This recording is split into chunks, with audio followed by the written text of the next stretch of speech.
चला तर भावांनो, आपण निघलेलो आहेत गावातून. हे बघा, आता वरती आलेलो आहे डोंगर भागात.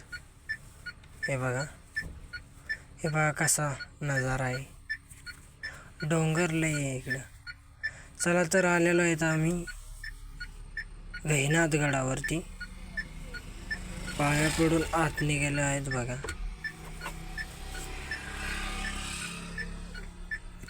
गहिनाथ गडावरती येतोयच आम्ही. 8 किलोमीटर आहे आमच्यापासून. हे बघा, आज गेलो पहिल्यांदा, दर्शन केलं. हे बघा आत. तर भाऊ देत होता 50 रुपये पेटी टाकायला. दिले पेटी टाकून आणि बाहेर चाललेलं आहे. हे बघा जोडातला गाडी, म्हणजे आमच्या इकडलाच आहे. हे बघा, आता निघालो तिथून. हे बघा.